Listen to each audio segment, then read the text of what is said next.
ನಮಸ್ಕಾರ ಎಲ್ರಿಗೂ welcome back to my YouTube channel. So ಇವತ್ತಿನ ಸ್ಪೆಷಲ್ ರೆಸಿಪಿ ಚಿಕನ್ ಕರಿ ಯಾವ ಥರ ಮಾಡೋದು ಅಂತ ನೋಡೋಣ ಬನ್ನಿ.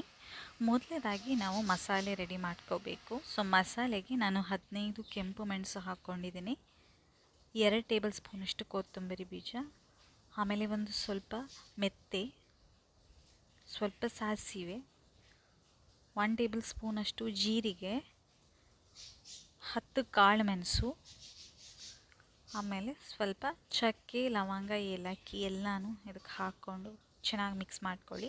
ಆಮೇಲೆ ಸ್ವಲ್ಪ ಬೇವ್ರೆ ಇದನ್ನು ಫ್ರೈ ಮಾಡ್ಕೊಂಡ ನಂತರ ನಾನು ಒಂದು ಕಾಯಿನ ತುರಿದು ಫ್ರೈ ಮಾಡಿ ಇಟ್ಕೊಂಡಿದ್ದೀನಿ. ಸೊ ಅದನ್ನು ಹಾಕ್ಕೋಬೇಕು.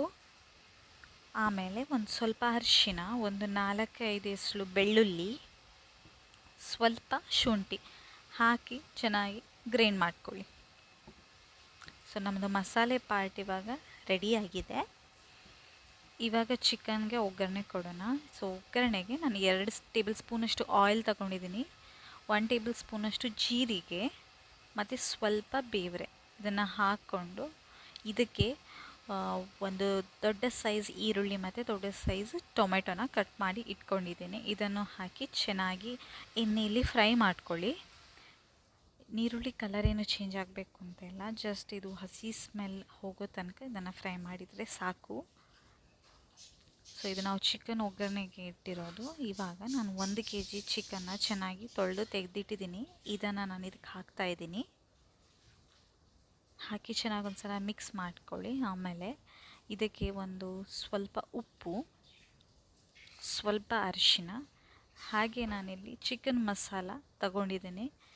So readymade chicken masala powder ಬರುತ್ತಲ್ಲ, ಅದನ್ನು ತಗೊಂಡಿದ್ದೀನಿ.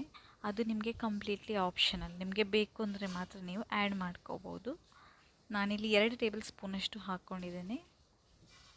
ನಿಮ್ಗೆ ಬೇಡ ಅಂತ ಸ್ಕಿಪ್ ಮಾಡ್ಕೊಳ್ಳಿ. ಸೊ ಎಲ್ಲನೂ ಒಂದು ಸಲ ಚೆನ್ನಾಗಿ ಮಿಕ್ಸ್ ಮಾಡಿಕೊಂಡು ಇವಾಗ ನೀರು ನೋಡಿ. ಸೊ ನೀರೇನು ಹಾಕ್ಕೋಬೇಕು ಅಂತಿಲ್ಲ, ಅದೇ ಬಿಡುತ್ತೆ ನೀರು.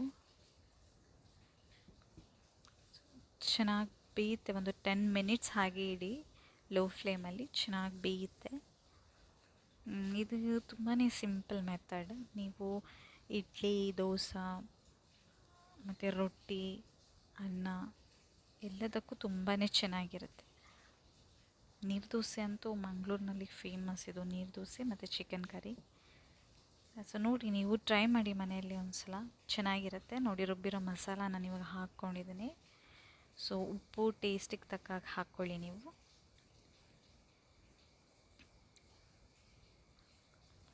ಕೊತ್ತಂಬರಿ ಸೊಪ್ಪನ್ನು ನೀವು ಹಾಕ್ಕೋಬೋದು ಎಲ್ಲ ರೆಡಿ ಆದ ನಂತರ. ಸ್ಮೆಲ್ ತುಂಬ ಚೆನ್ನಾಗಿ ಬರುತ್ತೆ. ನೋಡಿ ಕುದೀತಿದೆ, ಚೆನ್ನಾಗಿ ಕುದೀಲಿ. ಸೊ ಕುದಿದ ನಂತರ ನೀವು ಸರ್ವ್ ಮಾಡ್ಕೊಳ್ಳಿ. ತುಂಬ ಚೆನ್ನಾಗಿರುತ್ತೆ. ಮನೆಯಲ್ಲಿ ಒಂದು ಸಲ ನೀವು ಟ್ರೈ ಮಾಡಿ. ಹಾಗೆ ಯಾರೆಲ್ಲ ನನ್ನ ಚಾನಲ್ ಸಬ್ಸ್ಕ್ರೈಬ್ ಮಾಡಿಲ್ಲ, ದಯವಿಟ್ಟು ಸಬ್ಸ್ಕ್ರೈಬ್ ಮಾಡಿ, ಶೇರ್ ಮಾಡಿ, ಕಮೆಂಟ್ಸ್ ಮಾಡಿ, ಹಾಗೆ ಲೈಕ್ಸ್ ಮಾಡಿ. ಬೆಲ್ ಐಕನ್ ಕ್ಲಿಕ್ ಮಾಡೋದನ್ನು ಮಾತ್ರ ಮರಿಬೇಡಿ, ಬಿಕಾಸ್ ನಾನು ಹಾಕೋ ಮುಂದಿನ ವೀಡಿಯೋ ನೋಟಿಫಿಕೇಷನ್ ನಿಮಗೆ ಬರ್ತಾ ಇರುತ್ತೆ. ಸೊ ಮತ್ತೆ ಮುಂದಿನ ವೀಡಿಯೋದಲ್ಲಿ ಸಿಗೋಣ. ಅಲ್ಲಿ ತನಕ ಬಾಯ್.